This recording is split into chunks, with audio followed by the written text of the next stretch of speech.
Okay, so in this particular video, we're looking at the relevance of price elasticity to a business. Okay, and that's going to be quite important. There's often lots of questions on this, and it can be discuss how important knowledge of PED is to a company.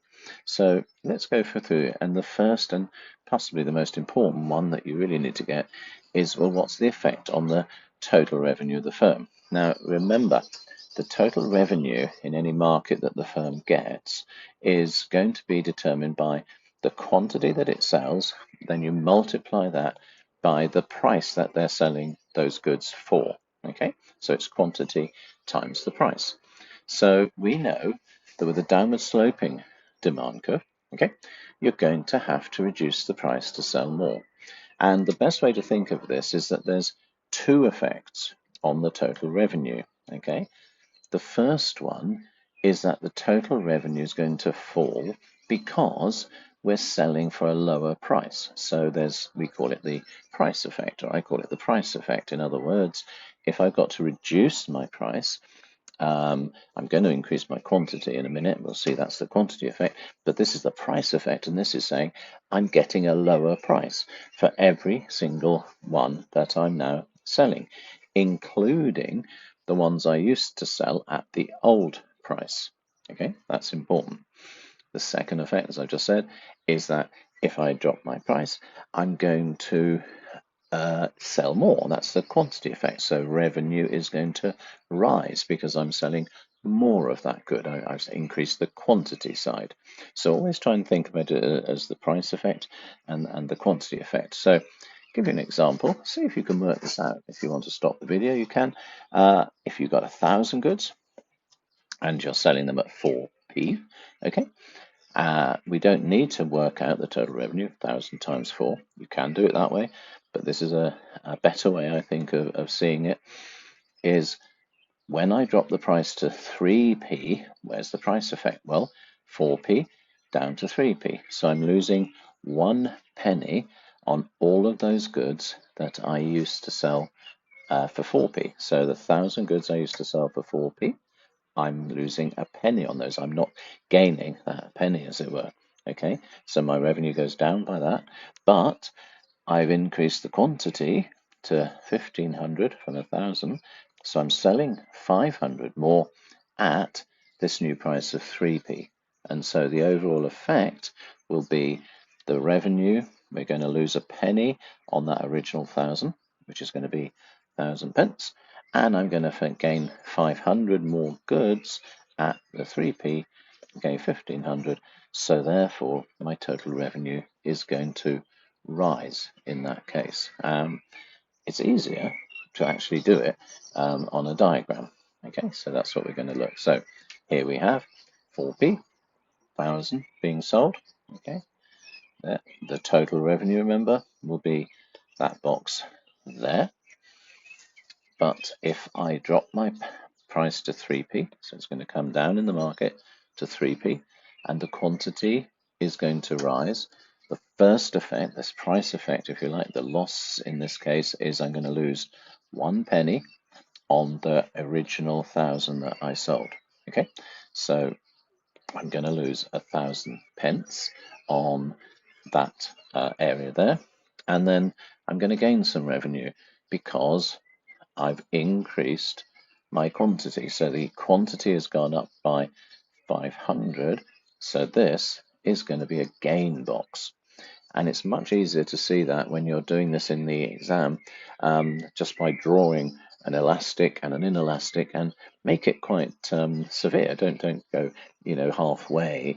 Make it a really elastic and a really inelastic curve, and then you'll get you can work this out quite easily in the exam. So hopefully what you can see is that here is your loss box, here is your gain box. So let's see this in the both elastic and inelastic. This is a price fall. So the price is going to go down. I'm going to lose that box.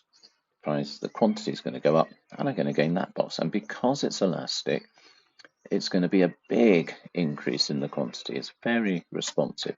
So therefore, the gain box is going to be greater than the loss box. This is all, remember, in terms of total revenue. So the total revenue is going to rise. Okay. What about inelastic? Well, I'm going to lose that box there. Not much of a response in the demand, so I will gain a few more goods sold at that lower price. So there's your gain box. So total revenue is going to fall. Okay, so this loss box is bigger than the gain box. Must be able to do it for the other way. This is price falling. What about price rising? If it's elastic, price going up will mean that the gain box is quite small, because when I increase my price, I lost a lot of demand. So my loss box here is much bigger than my gain box. So total revenue will fall. And if it's inelastic, I push my price up a lot and I don't drop my demand by very much. And so my total revenue is going to rise. And as I say, I think it's so much easier if you can do it. Simply quickly sketch out a diagram like that and put in your two boxes. Okay, can we say anything about profit? Now this is where you've got to be a bit careful. Profit is simply the difference between the revenue that you earn and the costs of production. And if you're increasing your quantity, you'll be increasing your costs. If you reduce your quantity, you'll be reducing your costs. So how does that all work? Well, this is a nice table that shows you what we've just done. This just shows you that if it's elastic and I put my price down, my total revenue is going to rise. Yeah, so you've got to be able to work that through, again, using those diagrams if you need to. But what's the effect on profit? So we're going to look at the effect on profit of elastic. Inelastic, let's take that price fall. Now we know from here that the total revenue is going to go up, but if my price falls, I'm going to be producing more. Okay, so my costs are going to go up. So my revenue is up and my costs are going to go up. Therefore, we say that we don't know. We call it indeterminate. We cannot determine what happens to profit in that case. Okay, what about the inelastic? Well, when the price falls, the total revenue goes down. But remember, price falls, I'm selling more. So hopefully you can work out that the profit will go down. We can say that. Total revenue is down, quantity is up, so your costs are up, so your profit is down. Okay, what about price rises? Price rises, we know here, total revenue is going to go down. Price rises means that there's less output.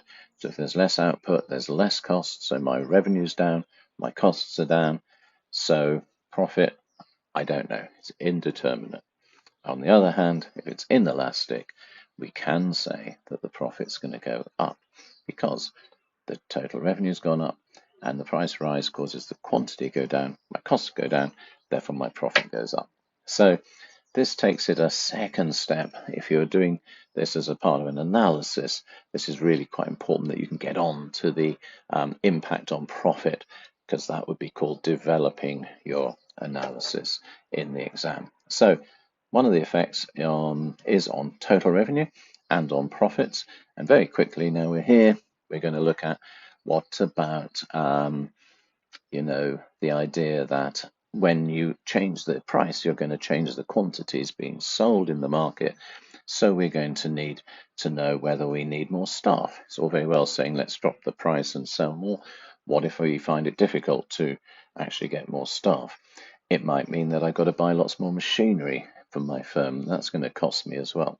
So, changing the price is going to have effect on the human resource department and on the production department. They're saying we need more machines. Okay. Another one, it can affect marketing, because really, how are we going to price the product? We can discriminate. There's some products where we can charge a different price for the same product in a different market. In other words, let's take cinema tickets, for example. We have higher prices for adults because they can afford to pay more, and more than that, their demand is inelastic. In other words, if the price goes up for adults for a cinema ticket, they're not going to drop their demand very much, so our revenue goes up. And in the other side of that, let's say student tickets, You can drop your price because that will stimulate a big increase. It's elastic in that market, and therefore you're arguing that the total revenue rises in that market. So discriminating on price is important, and the branding as well. So if I brand my product, remember, I make it more inelastic, that means I'm going to raise the price without losing so much of the demand. So this is the one of the impacts on the company, really: total revenue, profit, marketing, production, and human resources as well. So hopefully that gives you a good overview of why this is important to a firm. Okay.